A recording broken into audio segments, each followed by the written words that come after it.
Okay, so we're now recording. The meeting started at 7:10 p.m. on November 3rd. So first, I'd like to make an announcement. I was hoping Ms. Keisha Lago-Martin would be here because I asked her to take on vice chairmanship of the committee, and she agreed. So I was hoping she'd be here for the announcement, but she knows about it. So I suggested grouping these three topics, composting, rats, and trash, because they're all interrelated. As long as you have trash and food waste on the street, there will be rats. So it seemed to me they made sense as a three-pronged plan for the year. But of course, I want to hear from other board members, the community at large, and that will influence whatever we come up with. So now I'm going to ask our representative, Nicholas Cercaro, to introduce himself. Nicholas, yes, you have the floor. Good evening, everyone. My name is Nick Ciccaro. I'm the Assistant Director of Community Affairs for Sanitation. I'm happy to be here tonight. Carla had sent over, we had a little conversation before about some of the topics before the meeting, and she sent over some preliminary questions. We could go through some of those answers. I had sent some answers over to Carla already, which obviously she could share those answers with you. We could go through one by one. We could do Q&A, whatever format you think is best. So happy to be here and answer any questions. Yeah. Okay, so I thought I'd go through our offline email Q&A to start with, and then let other people jump in as they want to. So the first question I asked Nicholas about is composting. A few months ago, I had been told that the key to having curbside composting pickup restored in the Bronx was getting as many people to sign up as possible. Today, I learned that that is no longer true. There are other factors that are weighed in consideration of when and where to roll out curbside pickup of compost. So maybe, Nicholas, you could talk a little bit about how the decision was made about Queens, because that's partly what triggered my enthusiasm for the topic. I felt a little competitive. I thought if Queens can do this, then the Bronx can do this. But yeah, so can you just fill in some of what you already told me by email? Sure. So yes, when we originally spoke, I was still under the assumption that we were operating in the other districts with the signups, but I was told afterwards when I had some conversations with the Bureau of Recycling and Sustainability that when they rolled out in Queens, they discontinued the signups in other districts to show engagement because we weren't doing that style program anymore where we were rolling out on a continuous basis to the districts with the most signups. That was a sort of a formula I would say it was an effect of like budgetary considerations in the beginning. So after COVID, curbside composting was cut. They were trying to make decisions as to how it should roll out afterwards with the limited funds that it had. And they ended up landing on the sign up program because essentially reasoning being, why not roll it out? It has a much better chance of success rolling out in the areas where people are most interested in. So right now it's still operating in those districts, which is Bronx 8, Manhattan 8, Brooklyn 1, 2, 6, and 7.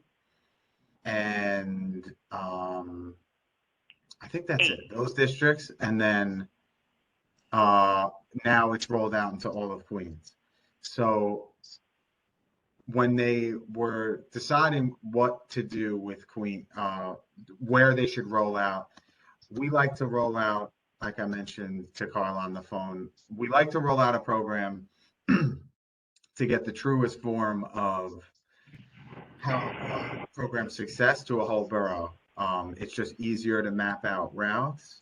It's easier to come up with different mechanisms for what works in terms of personnel, in terms of equipment, instead of running district by district. The other thing we learned when we started looking at programs like San Francisco has a very successful composting program, curbside composting. Portland, Oregon has a very successful one that's based a lot on leaf and yard waste. Queens has the most trees and yards. I don't know where they come up with the most yards of any of any borough, but they have certainly a lot of trees, foliage, and we thought that would be a great spot. They also have a very diverse housing stock. They're one of the largest boroughs by land mass, so it just made the most sense to roll it out there. And so now our goal as an agency, we were so close. We needed 11 more districts, and it would have been citywide before COVID. We were this close to having it in every single district. And we really got kicked in the gut during COVID, and now we're trying to roll it out. We want to roll it out in all 5 boroughs, all 59 community districts. We want it everywhere. But really, right now, it's more of budgetary constraints than really anything.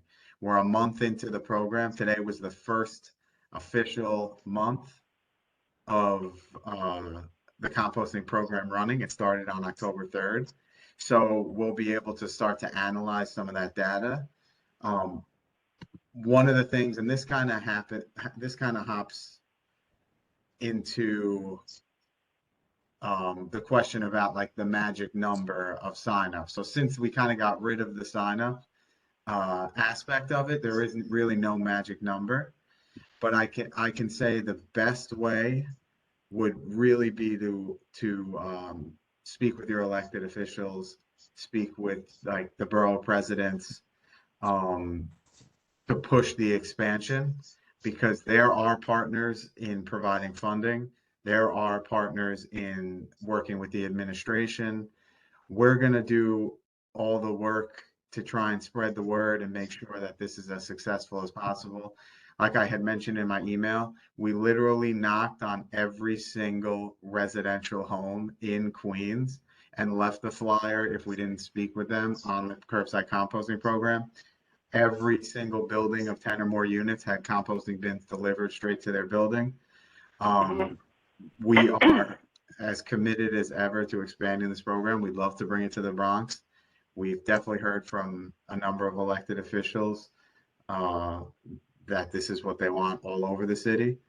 So we really want to bring it, but it's right now, I think we are waiting to see a lot of the tonnage numbers come back, a lot of the data, and we can sort of analyze the data, see how participation is here, and hopefully get the green light to expand in some other boroughs. But like I said, if the community boards are making a lot of noise, we'd be happy to, we'd really appreciate that sort of push from the community boards to the electeds to help increase expansion. Okay, so I know you just said this, but I'm going to ask it a second time. Are we sure that stopping outreach at the sign-up registration level is not going to come back and kick us in the teeth?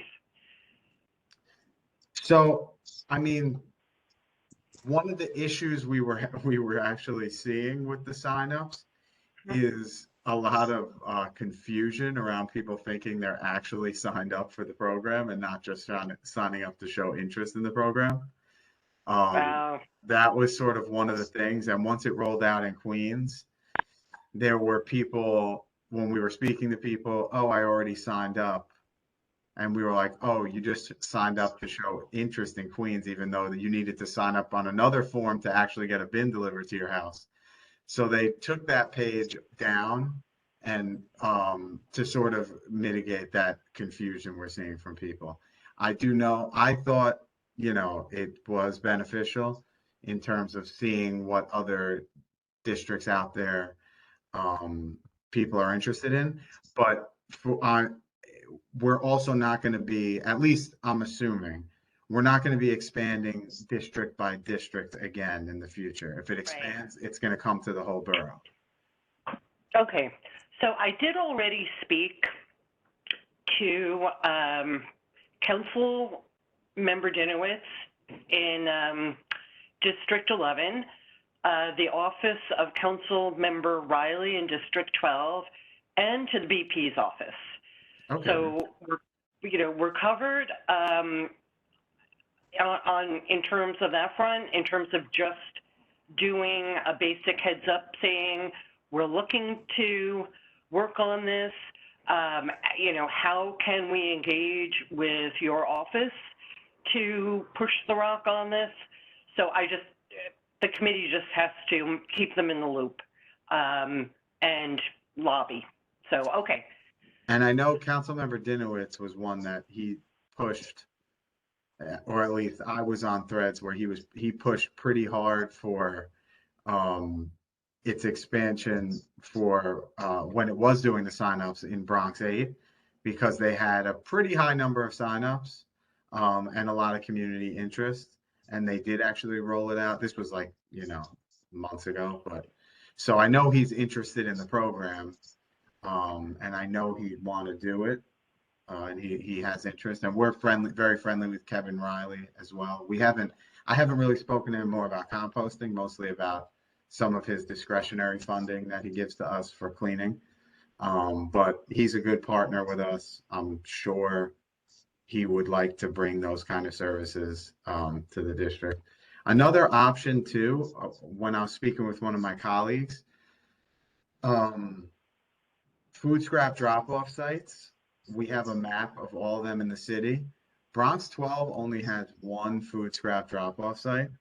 Now, due to like budgetary restrictions at the moment, it's tough for us to expand food scrap drop-off sites. But if there's two different ways that potentially we could, Councilmember Julie Menon in Manhattan is going to be using discretionary funds to open up I think 4 sites. It's either 2 or 4 sites. I just was learning about this today. And through funding ACE, they're actually going to collect the material at the site for us, because that's one of the things for the budgetary restrictions is a lot of the processing. So if there's a processing partner like ACE or like a community garden, we'll actually just pick up the material essentially on our routes.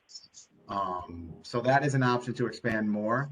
And obviously you increase food scrap drop-offs, you might be able to increase participation. And that also, not that it's a deciding factor, but it certainly looks good when you're looking at a borough or a district and you look at how many food scrap drop-off sites there are. There's a lot of people. This is all the tonnage. There's a lot of people that are interested in the program.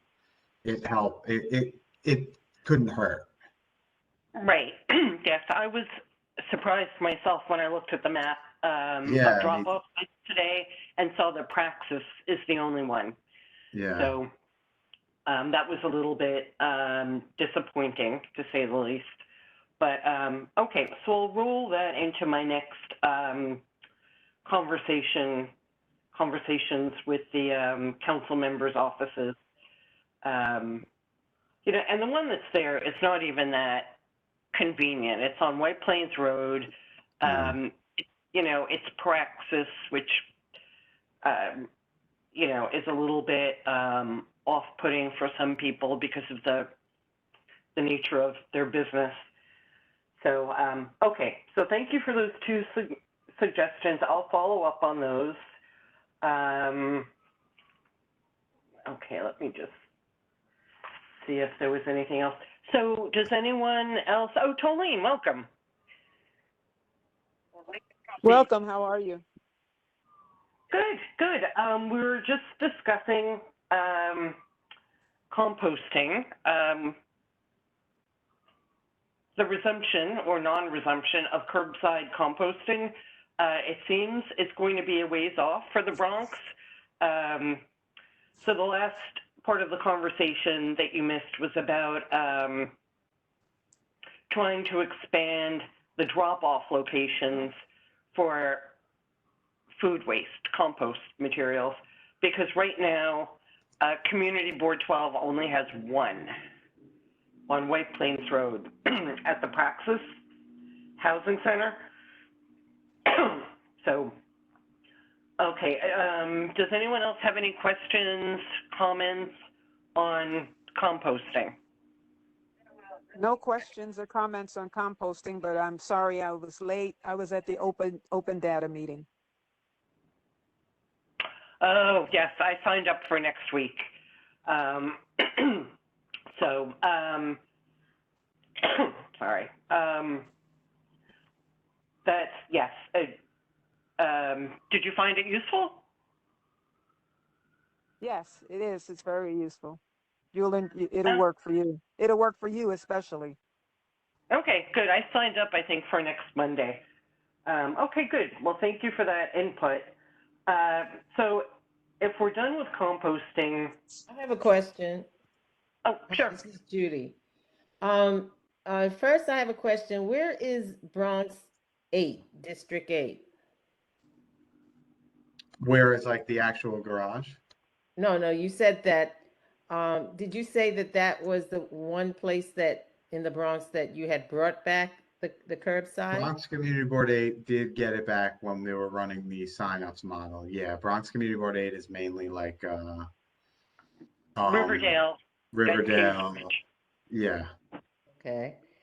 And then also, as far as the food drop off, I find that such an impractical idea in the first place, because I know our residents are not going to keep food waste in their house and then put it in a bag and then pack it up and then drive someplace to put it. That's just, I mean, maybe if it was at the corner or something, but to have to get in a car and drive to take your food waste is just really impractical. And also, this is a problem that I see that happens all the time in the Bronx, okay? Especially in our area, the northeast section is considered like a stepchild. Everything that happens, it happens either the South Bronx gets something because, you know, they're developing the South Bronx, so they get certain things, or Riverdale gets it.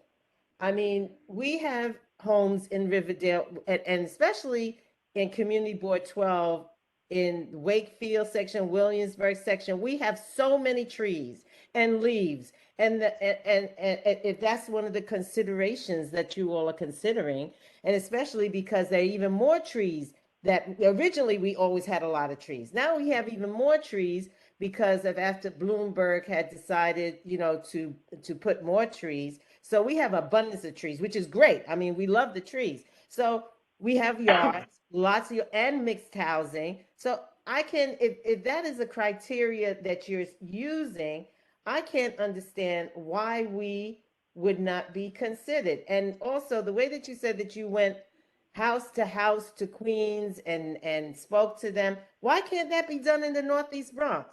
I mean, I just find it such, like they talk about inequality, justice, and environmental injustice. This is what I consider environmental injustice, because you know what? If there was something else that they wanted to put in our section, we would always get the worst of our section. Like if you all decided, oh, you had to do something as far as place some type of dump or something like that, you sure bet that Community Board 12 would be fun. One of the first places they would be looking. Never Riverdale, never certain other parts. So why can't we be considered for the better things that happen also, as well as always being considered for the worst things that the city seems to want to dump on us? And I know. I just find that. I just find it an environmental injustice because, like I said, Riverdale, because they have, higher, that their houses are worth more. They, the socioeconomic status of that area. That's how I see it. That's why they got it. And I think that it's really unfair. Oh, I could totally see that. The main driver for why Riverdale got it over other districts was just signups. That's why it rolled up in like I mentioned before, Brooklyn 1 and 2, 6 and 7. People are like, why does Brooklyn have 4 districts that had it during sign up? Well, Brooklyn 1, 2, 6, and 7 had the 4 highest in the amount of signups in the entire city at the time. We did knock on every door in Queens strictly because the program was already announced that it was rolling out in Queens. When it rolls out in Bronx, fingers crossed, we will be knocking on every single door. We will be delivering the bins to every 10+ unit building. We will be doing any kind of outreach. We'll be doing compost bin giveaway events. We'll be doing compost bags, the 40-pound bag giveaway events, which we can actually do even with or without it rolling out. But we'll do as much outreach as possible to improve the program. That's why we don't do it in any other borough, because it's not available in every other borough. When we didn't even do that type of door knocking in the districts that got organics or composting for the sign up program. So we're making a big push now because realistically, this could be one of the final shots to get this program back to being citywide. They're already talking about, budget cuts again in the upcoming year. They have 3% pegs in city agencies. Like, every dollar counts, and if the programs aren't successful, they're not going to expand anywhere else. But in terms of just trees, wasn't just the only reason why we chose Queens, obviously. Given the size, like I mentioned, and again, this could really, if you really look at any borough, essentially, other than maybe Manhattan, you can really make a lot of these arguments, and I agree. I've heard it in Brooklyn when we go there. I hear it every time I go to Staten Island. We have no mechanical brooms. We don't have as many litter basket service. Our garage budgets are lower. We don't have anything could be considered. You could make the argument for every borough. Why weren't we the borough that was chosen? We thought that Queens, based on the housing stock, based on the diversity of housing, based on the size, based on the amount of yard waste generally generated historically from the borough, that it was the best chance for us to roll out a successful program and be the model that hopefully we can then run out to other boroughs as fast as possible once we get the green light. There is another option. I totally understand the food scrap drop-off issue. I have one at Astoria Park. We got composting, so I never brought my stuff to Astoria Park. Now I could thankfully bring it downstairs in my building. There has something that has rolled out in, I don't know the exact districts, but it might be expanding, and the Bronx, I mean, every borough is being considered, but they're almost like big bellies that they put on a corner. And the big belly solar compactors? I don't think I've seen one. They're like, they have like a handle bin that rolls down. They're big square, like fully enclosed. If you Google like big belly solar compactor, there's essentially they did that for let me pull up. They did that for compost, where they're on a corner. You have a code on your phone, so not anybody could just open it up and put regular trash in it and contaminate it. Hold on. I want to see where they're called smart bins. Oh, okay. It was essentially only put in they rolled out a couple. But I know there's been talks about expanding the Smart Bin pilot program. So they're basically open all day, 7 days a week, and they're like put in more accessible spots than like say, like you mentioned, driving all the way down the block or to a farmer's market or halfway across the district to put it.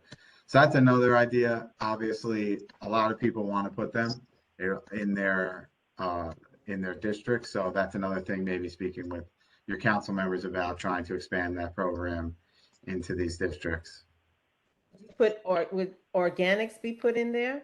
Yeah, so it's essentially like a food scrap drop off garbage can, basically. Okay.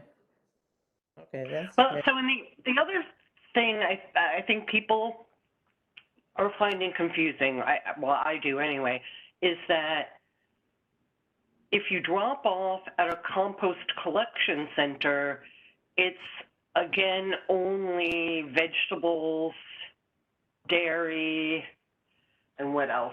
It was no,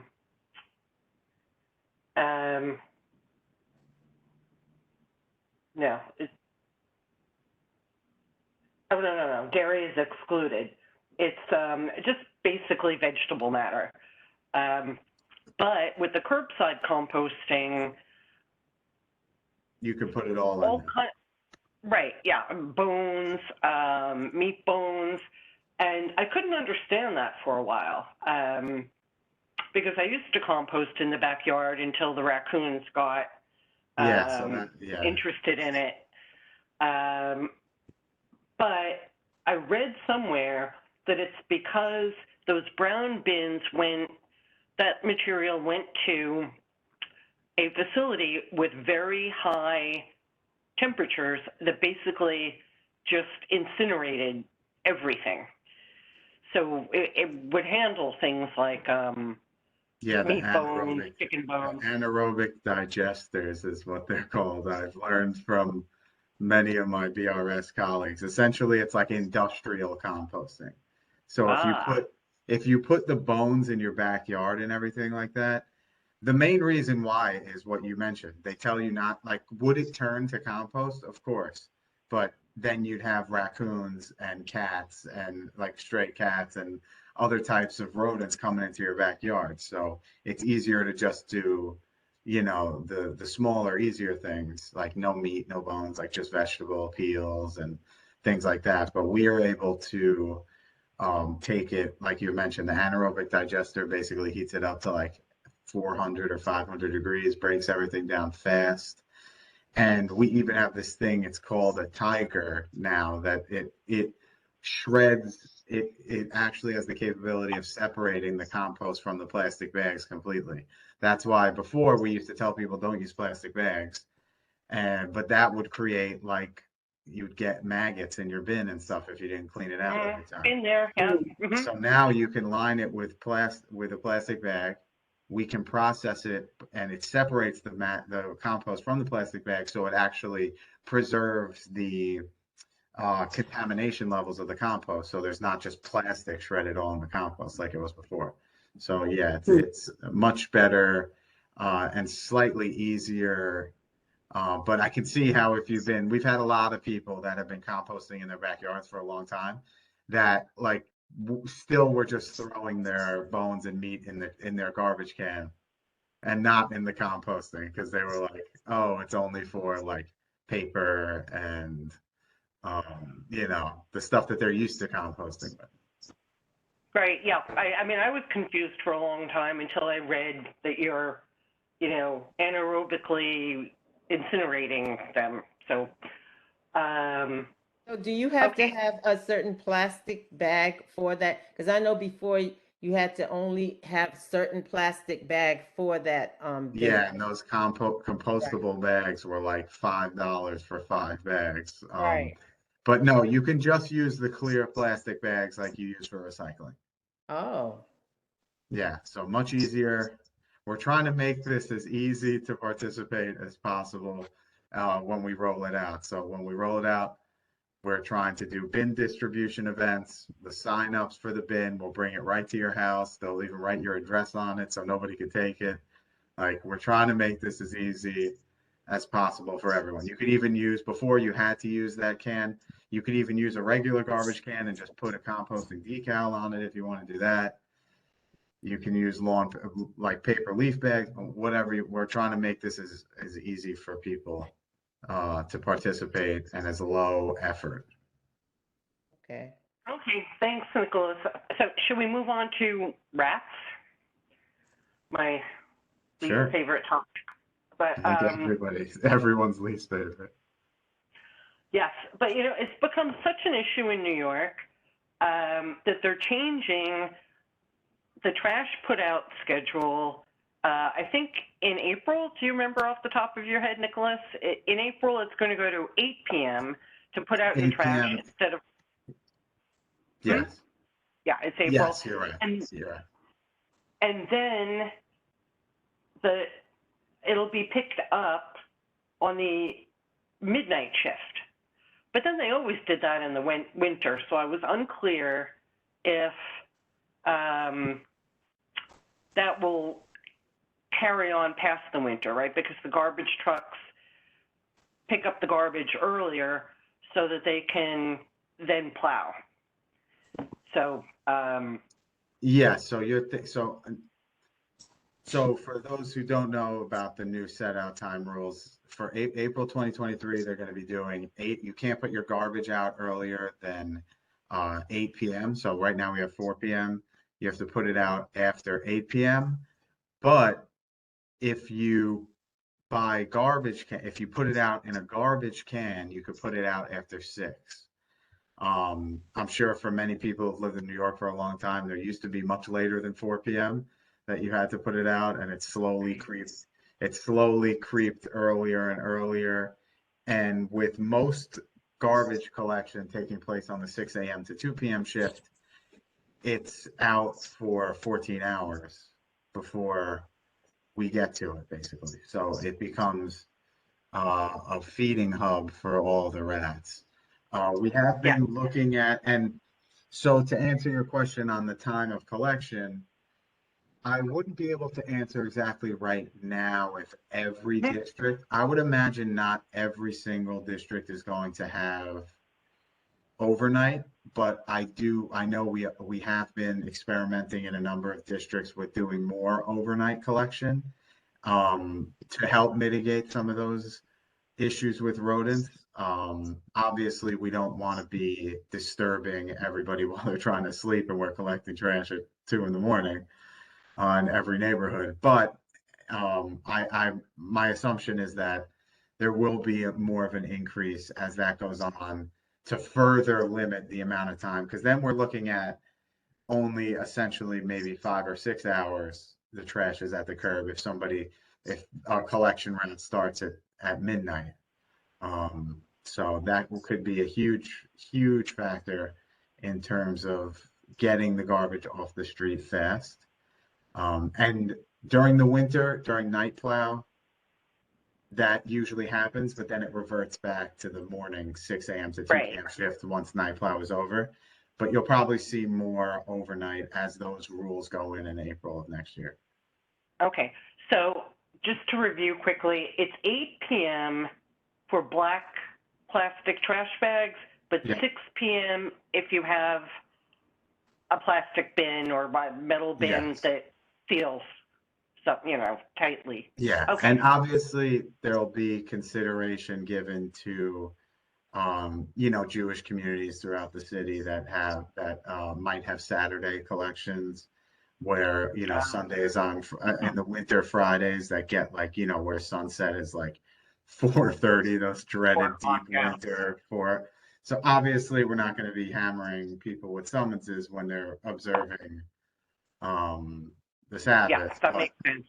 But for the majority of people that, it's just normal, they'll be where they're not observing the Sabbath or anything like that. We've had to, even now with 4 o'clock, there are some people that put it out even earlier on those Fridays because, you know, they go to Temple and the Catskills, so they leave at 1 o'clock and they put it out. And we're always very sensitive to people's religion, so that was one of the big considerations. But we think overall for the city, it's just going to be a huge benefit in decreasing the amount of time the garbage is at the curb.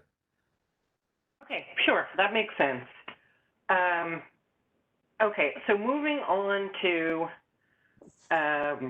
well, more on rats. There's always more. Besides that, that change in scheduling of set out time, the City Council is in the process of passing a package of rat abatement legislation. So it is a priority across the city. I think there are 4 parts to it. A lot of them, or the ones I looked at, did not directly impact homeowners. They had to do with if you're going to get a permit for certain kinds of construction, you have to prove you did an extermination. And the other one was if a building has failed rat inspection, they have to get secure trash bins. So it was more for larger scale facilities or residences. So there are 2 upcoming Rat Academy programs, November 14th and November 30th, both virtual, 6 to 8 p.m. So I encourage everyone to encourage all your neighbors to attend if they haven't already. At first, I couldn't believe they had enough material for 2 hours, but I did it. It was 1 hour and 45 minutes, and there were so many things I did not know that I learned. So I think I'll have the office send out a notice on that, one of our email blasts, just to get it out across the community. Everybody should do that. You know, if the apartment buildings, for example, just sprayed a 10% bleach solution in their black plastic bags, that would have an impact because the rats can't smell the food as easily if all they're smelling is bleach. So there are a couple of really good tips there. And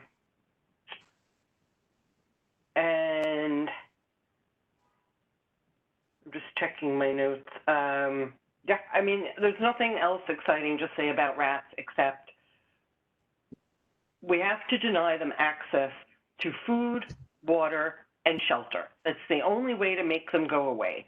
One of the points of Rat Academy was don't think that killing the rats is going to make the problem go away. Because if you have a burrow in your garden where they live, they estimate there are 10 rats down there. So you kill a few. There's still a whole bunch more that will continue reproducing. And the other point the presenter made is that because the winters are milder now, they reproduce all year round. So you don't even get a break in winter. So if we can get more people to attend those upcoming workshops, it'll just increase awareness and maybe people stop feeding stray cats. Because that kills me when I see a bowl of food sitting on the sidewalk. My question for my own community in terms of rats is, how does one go about getting real garbage cans? So on our main business street, we have those dinky little mesh cans that are overflowing on weekends. And because there are, I don't know, a dozen pubs along that stretch, and they're so accessible to rats. I mean, it's mesh. All they have to do is scale it, and they're in. Is there a process for requesting those much nicer, much bigger, and much more inaccessible trash cans that I've seen in other neighborhoods? Yeah, so generally all the litter baskets, except for last year, there was an allocation for 1.5 million where every community board, I want to say, got 36. Hmm. Um, Mhm. they're bought by the council members through the New York City Cleanup Initiative. Okay. Mhm. Okay. We'll be on that. Yeah, that's the best way. I do think there is a movement to replace wire baskets in the city generally by the council. I know there's been talks about that. I've heard rumblings about that. I don't know if that's going to be something that'll be able to be in the budget, but it's part of like a rat plan. I know, again, also before COVID, there was an allocation for like $1 million for those silver bullet baskets in like the heavy rat mitigation zones. Um, and then there was there was a whole bunch of extra funding for rodent mitigation, but then it all got cut during COVID. But last year, 1.5 million was given for litter baskets to be placed in. It was obviously every district has hundreds of litter baskets, so 36 isn't exactly that that much. But it is a step in the right direction, and the council members are free to purchase. They're pretty expensive. They're like $844 each. Oh, Um, yeah, every time I see these orders, I think I'm in the wrong business. I should have sold garbage cans. Like they're very expensive. But a lot of members still choose to buy them. And any group can buy them. If there's like a bid or anyone can really buy them. They just have to be part of the sponsor basket program where they essentially give over ownership of the basket to the city. okay. Okay, that's very useful to know. Because ours are just absolutely overflowing on weekends with the pub crowds and then the chip truck. That just pushes it over the edge. Okay, does anyone have questions about how to help with rat abatement in our communities? I mean, I just did a very... I have a question. Hi, I have a question about the garbage cans. I see that in Pelham Parkway on Lydig, they have two cans together. One that is actually for recycling, Yeah. like the bottles, and then another one next to it for regular garbage. So you're saying that their city council got them those two different garbage cans? So the public space recycling cans is actually something that we rolled out a number of years ago in corners throughout the city. That we're not expanding at this time. We've actually removed a lot because they're essentially become three garbage cans and they're become so contaminated with trash that the recyclables end up having to be thrown out as trash anyways. Especially over the past couple years when China, who used to take a lot of our recyclables throughout the world, increased the standard, or you could say decrease the contamination levels that they'll take the recycling at. So it just became they essentially become three cans of trash. Um, but those are the same style that the council members buy. Those silver bins, it's just one and it has a black lid on it. So it won't have like the green lid or the blue lid. It'll just have the one. And also the recycling cans only get collected on the household route frequency. So that becomes a whole other issue because you need to use different trucks to collect the recycling cans than the regular trash. Uh, so they would only really get picked up once a week on the recycling day, as opposed to a regular garbage can, which has every garbage can in the city gets picked up at least once every day. So then becomes overflowing conditions. It's Unfortunately, even though everyone knows how to recycle in their house, for some reason, when they see a recycling can on the corner, they completely forget how to recycle. Also, I just wanted to know, I'm the president of the East 222nd Street Block Association. We would love for you, we usually have our meetings like every first um, Tuesday of the month. Is it possible, we have Zoom meetings, would you be available to Yeah, speak to the meetings? yeah, of course. I put my information in the chat before. Okay, okay. So, oh wait, is it not there anymore? I can't see. Oh no, yeah, it's still there. I put my phone number and my email. Email is the easiest because we forward all email requests to my colleague Steve, who manages like the whole calendar and everything. So if you want to just send me an email, we can certainly make sure either myself or one of my colleagues is there to speak on any topic that you would like to talk about. Okay. Okay, anything more on rats? Any other comments, questions? Okay, and again, please get the word out on those 2 upcoming sessions because they were very enlightening. Yeah, Department of Health I've worked with Carolyn Bragdon, who is like the rat. She did a TED She's like talk a rat whisperer. yeah, she did a TED talk on rats before. She is like, it's like the level of information you think you know about rodents and their habits and everything. She knows 10 times, 100 times as much. And it's really like, you do learn a lot from those. We used to attend those with her because obviously rats and garbage go hand in hand. And I learned a lot from being in those meetings. Yes, I had a lengthy conversation with her one day. She is really wonderful.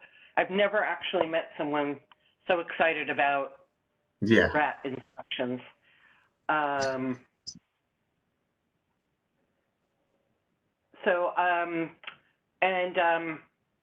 One more point. I just wanted to encourage everyone to check the rat portal map for your neighborhood because that will tell you how excited you need to be about rat abatement because it differs. So hot pink means failed last inspection. There's another purple color. Took me a while to find the definition of that, but it means exposed uncontained garbage or harborage conditions. So, you know, if you see a lot of that going on in your neighborhood, you're going to want to get involved and talk to your neighbors, do something about it before they spread. Okay, if there are no more questions. I have one more question. Hi, I have one more I'm sorry. question. Go ahead. Yeah, this is Judy again. I just want to know, we have a problem on 222nd Street, right next to, at the side of the Domino's that's on that street. There's a tree that seems to be in no man land. I mean, the Domino's is at the corner, but the tree's like right off of Domino's, but then there's like a apartment building that's not near there. It's all the way down at the other end. So I think it's like a no man's land. And there's a tree there and people just dump food. I mean, whole meals. At first I thought maybe they were doing it, you know, for the birds, but when you put oxtail bones and rice and everything there, and I mean, it's so annoying because the rest of the block is spotless because the actual apartment building down the block, it's spotless. They keep everything clean. It's right there. And then of course, this encourages people to dump their garbage by that tree. Now, every day I pass by it, sometimes I'll just pick up the food because sometimes they put it on a piece of cardboard and I'll pick up the whole thing and take it to the corner where the garbage can is and put it there. But I want to know, what can we do to mitigate this problem? I mean, should it be Domino's to clean it up? I mean, because if there was something like that by my house, you know, I would get a, even if I didn't put it there, if I didn't clean it up and it was by my house, sanitation would give me a ticket. So It should be, Yeah, you said it's 222nd and what? Do you know it's the White Plains intersection? Road. It's White Plains. right. It's on White Plains Road. The Domino's, I forgot the number of the Dom, but it's right on White Plains Road. Like I said, it's on the side of Domino's. And it's horrible. Yeah, so if it's on, oh, I'm looking at it now. Um, I don't see a tree. Okay, wait, hold on. So if is it on it's not on the White Plains Road side, right? No, it's like if you're Oh, heading yeah, down I the see it. 600 block. Yeah, I see it here. Okay, so it looks like it's actually in front of this, speaking of, I mean, the picture and this is pest control, actually, which is funny given our just previous conversation about rodents. But where the property owner which the tree is in front of is responsible for maintaining it. I can flag this location for the supervisor in Bronx 12 and just ask them to maybe make sure they drive by it a little more frequently during routing hours and issue summonses if they're not maintaining it. Um, in order, I have spoken to a supervisor a few times, and they said it's a problem and they have yeah, given tickets. But I mean, the thing is, it's every day. I mean, there's food there every day, and that is a restaurant for rats because yeah. that it's just too much, and something has to be done. I mean, if the tickets aren't happening, or I don't know, something has to be done. It's horrible. All right, well, I'll see if they can maybe get some eyes on it for a little bit. It's tough when it's people too, because you have to catch them actually dumping it in order Right. for us to issue that summons. But I can get it to them and ask them to do a little more monitoring in that area. Thank you. Right. Well, so if it's within 18 inches of Mhm. the storefront, you would 18 ticket inches the of the curb. store. Right. So Okay. you're responsible for your sidewalk, any tree pit, and 18 inches into the curb, into the street. So basically the curb line. You would Right. ticket So the it would be. store if Mhm. nobody's there, but if we saw somebody, if say we parked a car on the corner and we're just kind of there watching for an hour or so, and you saw someone do it, you would get out and you would issue that person a summons for not doing it. And sadly, if that person doesn't clean it, the owner still has to go out and clean it. Right, Yeah. because I mean, it's fresh food every day. So I'm saying Yeah. this is something that somebody is doing every day. And and like I said, I run in the morning, so I go to the park that way. And every morning there's fresh food there. So obviously somebody's putting that food there every morning. Yes. Well, I was at a community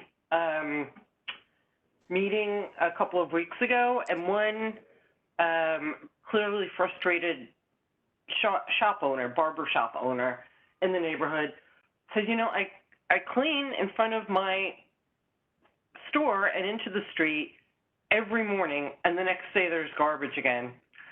I was just like, yeah, there's garbage every day. Well, welcome to New York City. I mean, when people say that and then they think it's an excuse not to clean up their garbage, but as homeowners, I mean, I clean up every day, whether I put that, and I don't put any garbage out there, Yeah. but I have to clean it up. And I wish people would realize if everybody just cleaned up, the place would be just much cleaner.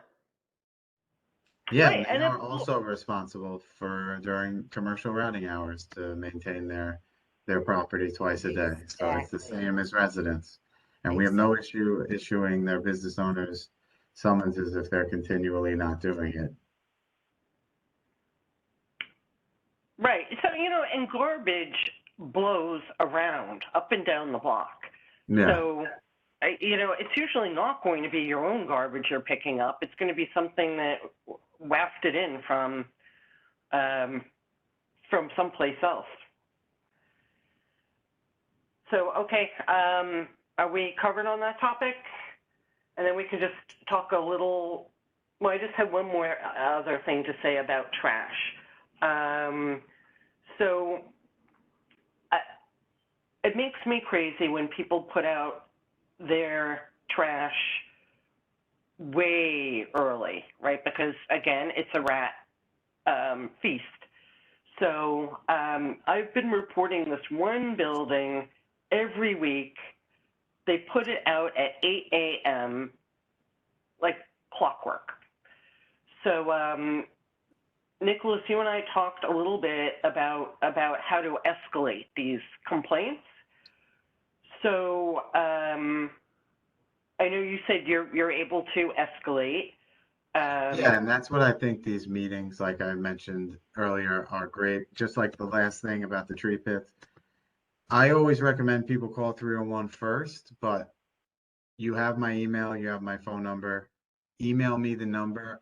What I generally do in our office when we get stuff from community boards, we get stuff from elected officials, we get stuff from community groups that we will send it to the borough chief, the cleaning office, and all the deputy chiefs, and they make sure that they go out to the location on, say, the next, if you sent it to me and say, hey, they put it out early, it's 8 o'clock, and you had sent it to me at 9, they'll send someone there before, obviously, collection time, if it happened to not be collected, and see if they could get pictures, or they'll be like, all right, we'll go out on that next collection day early and see if he's going there. They'll talk to the super, they'll give you it.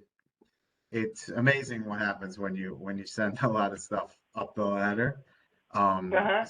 especially when you put it in email. Not to say that the people don't handle the 301s in the districts the way they're supposed to, but it's sort of like these are the reasons why we build these relationships with the community boards and the elected officials. Is if you do have something like this, you know somebody you could go to with this complaint to get it resolved as fast as possible.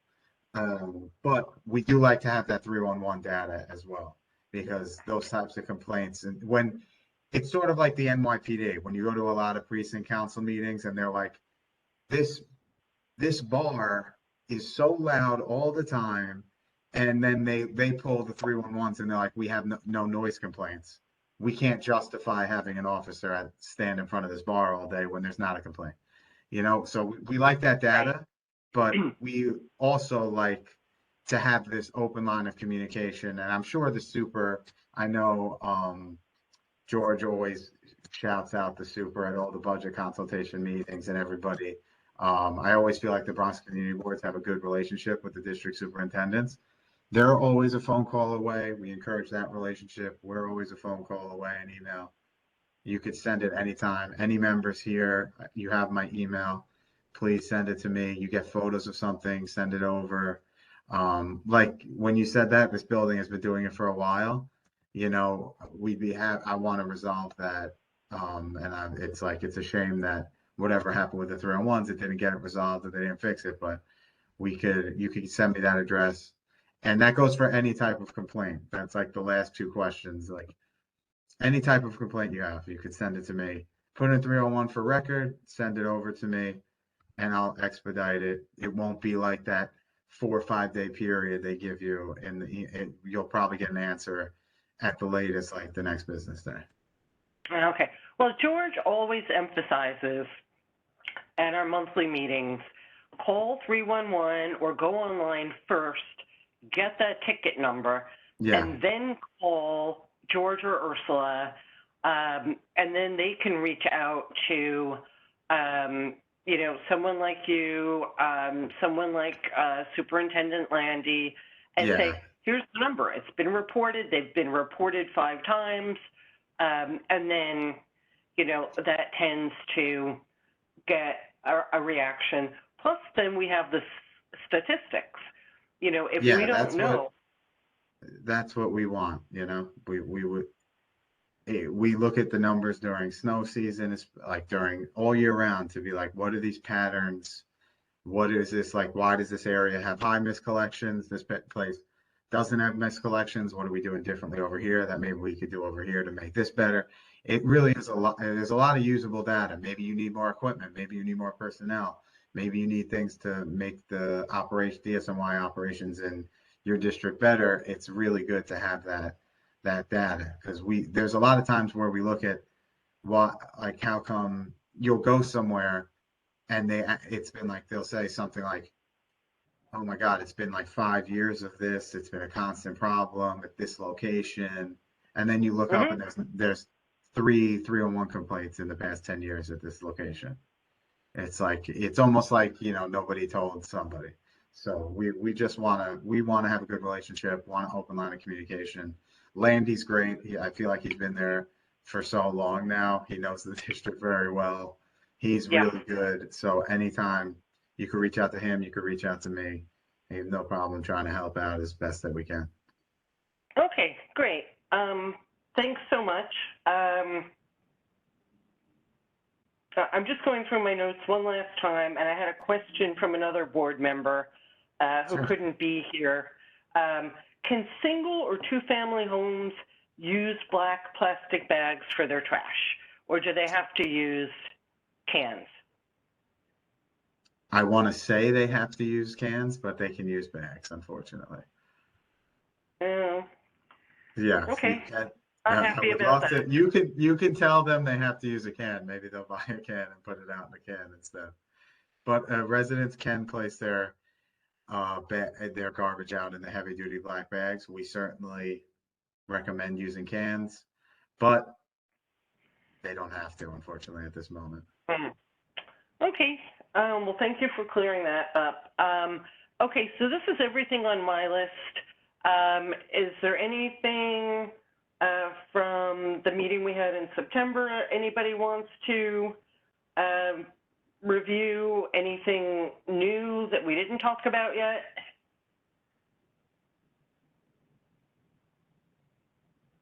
Okay, I'm hearing not. So it had been my intention to ask the committee to vote on a mission for the year. Since composting is pretty much off the table, it would be rats and trash as a quality of life priority for Community Board 12, but we can't vote because we're short one member of a quorum. So does anybody just want to give me some informal feedback about rats and trash? Exciting, glamorous theme for Environmental Concerns Committee for the upcoming year, or is there something missing from that list?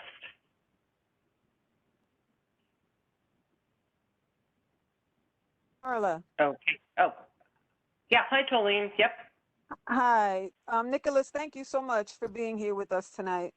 The other part to this is there any way that we could put this information out about the meetings that you were talking about on maybe News 12 or some way that it would get out?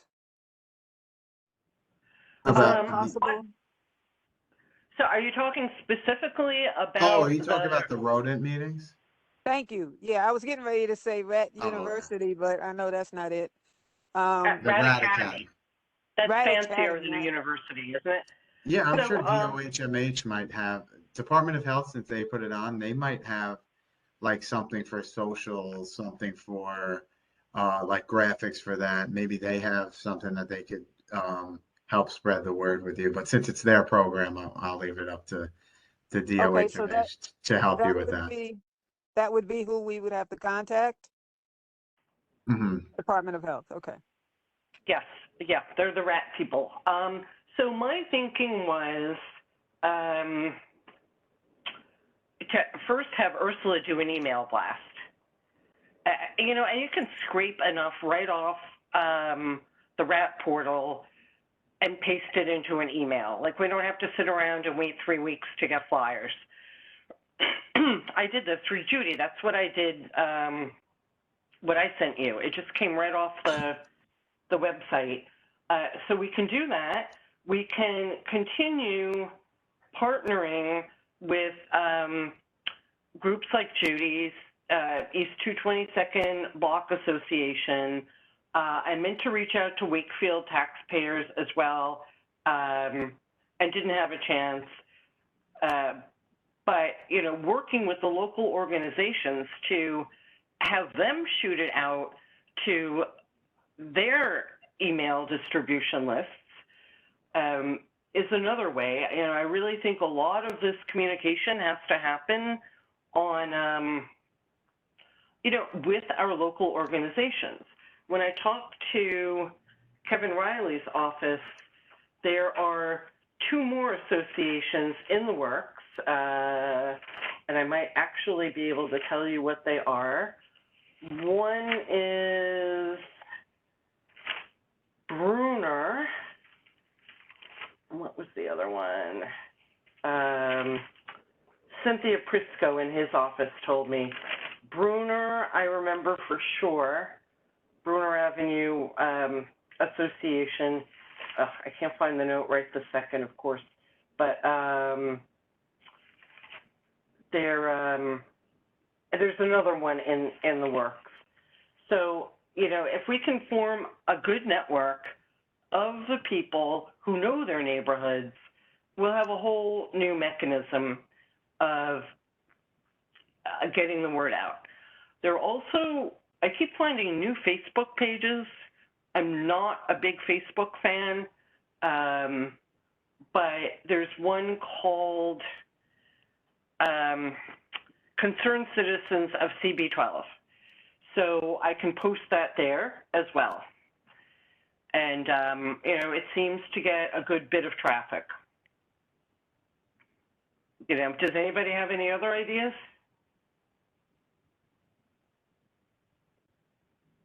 Okay, well, I think that it seems, I know sometimes, Carla, when I was doing things for the schools and for the kids, you know, I would go around to the different stores and different places for them to put it up on their bulletin boards within their businesses.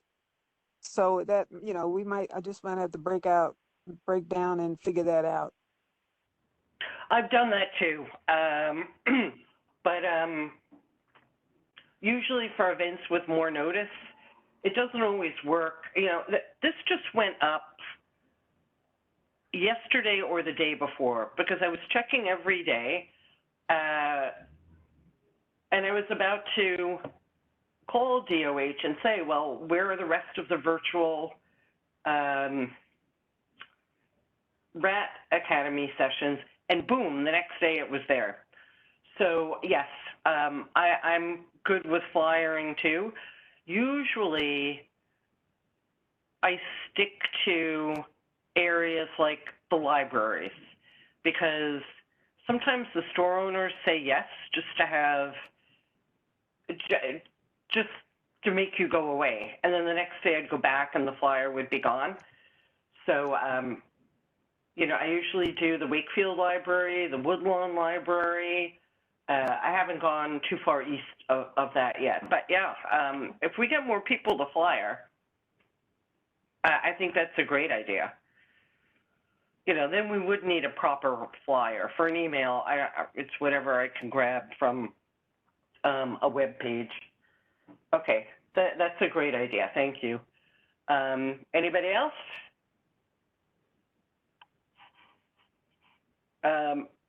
Okay, then I am going to close the meeting at 8:19. And thank you, everyone, for participating. Thank you, Nicholas, for all of your information and for not feeling ganged up on by the rest of us. We love having a DSNY guy on, or person on, to riddle with questions. So, okay, everybody, good night, and we'll see you next month. Good night. Bye-bye. Thank you so much. Good night, Carmen. Good night, Nicholas. Good night. Good night. Judy, thanks.